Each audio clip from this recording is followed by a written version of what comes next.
Hey, what's up, lightboltjoe here. Today we are going to discuss the, I don't know what number this is, the 11th film in the Alien and Predator film series. Alien Covenant, directed by Ridley Scott, came out May 19th, 2017, takes place in the year 2104 to 2105. This is 16 years, this movie ends 16 years prior to when Alien came out. Alien, the 1979 film that takes place in 2122. Okay. So, and then we have a 57-year time jump to 20, what did I say? 21, 22, so 29, no, 27, 21, 79, 2179.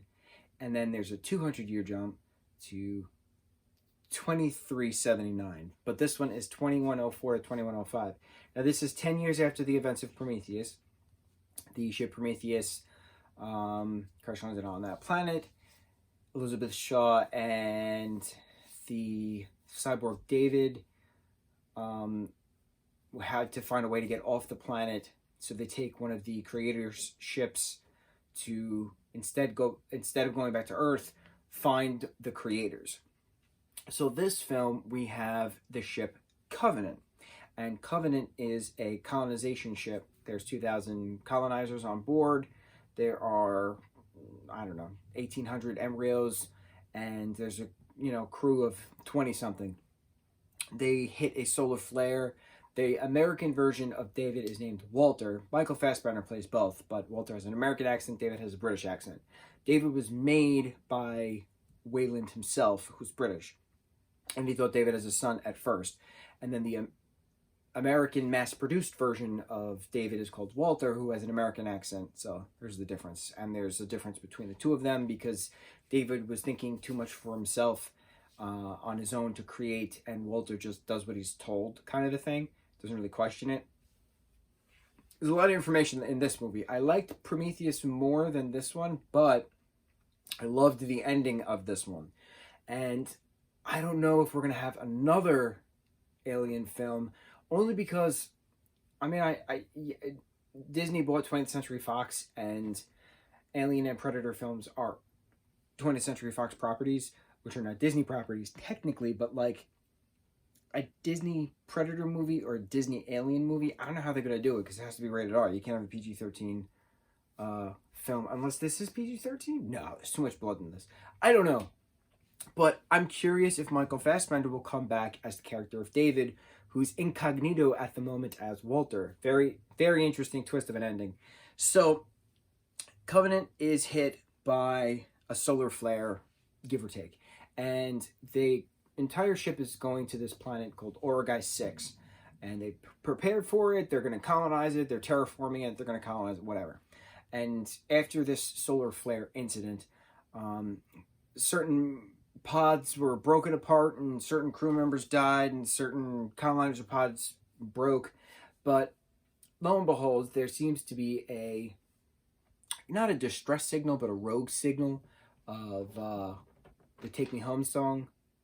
I don't know the words, but they hear it. Danny McBride's character hears it in his head as he's fixing one of the solar sails, and they can track this signal because it's not that far away. It's only a couple weeks away versus Origai 6, which is still 7 years away. So the new captain collectively states that they're going to go look at this planet because it has better readouts and better atmosphere than Origai 6. So it's potential that they can just make this their new planet instead of Origai 6. So they go, they explore, but then there's the same pathogen that we see in the movie Prometheus that the creators had created and that was still on their ship. So 2 of the crew members get infected, and then all hell breaks loose and xenomorphs pop out of their stomachs. But they're not true black xenomorphs. I think they're called neomorphs. The word xenomorph and neomorph are not mentioned in this, but I think canon-wise that's what they're called. The neomorphs are not from the facehuggers. The xenomorphs are from the facehuggers, I think. But as the story progresses, different people are getting infected here and there, and then there's facehuggers involved, and then there's actual xenomorphs involved.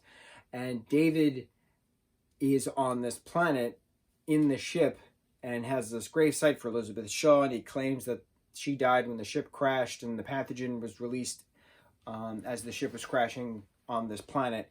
And then Walter figures out that David actually released the pathogen on the planet. And this is the planet that the creators were on. So David wiped out the creators who created humanity, who then created David, and then David killed the creators. So it's a very interesting circle that just happened there of dominance, let's put it that way. Who's the better creator? Who has the right to create? So it's also revealed that David started to do experiments on Elizabeth and used her as a host to make more xenomorphs, to make more eggs, to make more facehuggers, to perfect, to mutate, to evolve this particular parasite, to see how much chaos it can control. Because and then he even explains that it takes on the host's characteristics or host's persona or DNA or whatever he explained. So we've seen that. We've seen different forms of xenomorph, but having David explain it, very interesting, because it was always presumed, but it was never stated. But now that it was stated, it's like fact. Can't argue it. So there's a David and Walter battle, and then you think Walter won, but then Walter didn't win because it's David all along, and we reveal that to the new Captain Daniels, as she's about to go back to hypersleep, so that way everybody gets to Orgai 6. And David, doesn't remember a conversation that Walter had with Daniels, and she's freaking out in her, cryo coffin, and she eventually knocks out. And then he brings up 2 facehugger embryos and puts them in the freezer with the other embryos, which alludes to more chaos leading towards 7 years later when they get to Orgai 6. So cool. So if this came out in 2017, right, 7 years later would be 2024 when we would have a new movie. So, I mean, technically, yes, we have 3 years until, like, that 7-year time period happens. And the Alien franchise has a big thing with the number 7. It was 7 years between Alien and Alien 2, which was called Aliens, right? The Ridley Scott film in 1979 and the James Cameron film in 1986. That was 7 years. And then you had a 7-year difference between, Alien Resurrection was 97, I think, right? And then Alien vs. Predator was 2004, 7 years. So, honestly, to be completely honest, I'm perfectly fine if we have multiple years from now for another movie within the gap of Alien Covenant and then Alien. So Alien starts, our film series starts in 21-22, technically, the movie that came out in 1979. But this last film ends in 2105. So we have 16 years in between the two of what happens next. Is the ship that the colonists on, is that the one that happened to crash land on that planet, which is where all the eggs were formed? I don't think so. I think there's another ship involved on this planet that our Nostromo crew landed on to see those eggs.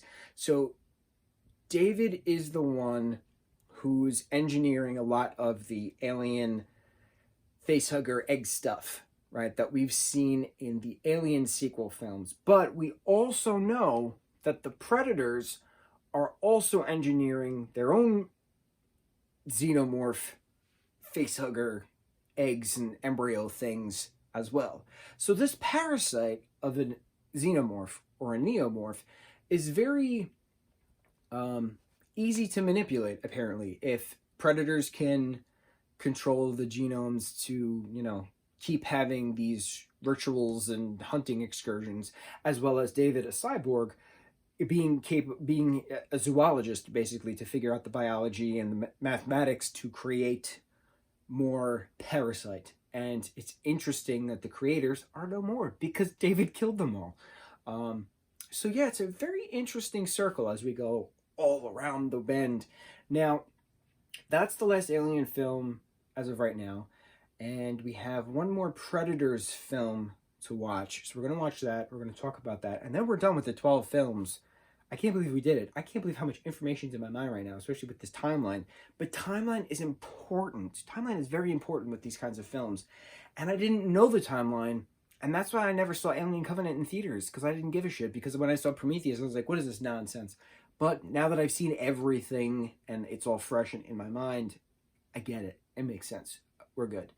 After Predators, we're going to watch the 101 Dalmatian films so we can talk about those, because I watched Cruella and it was awesome, but I don't want to review that by itself. I want to chronologically go up, and then we'll do the Indiana Jones films. But then there's a Raya and the Lost Dragon, and then there's a Conjuring 3. There's stuff.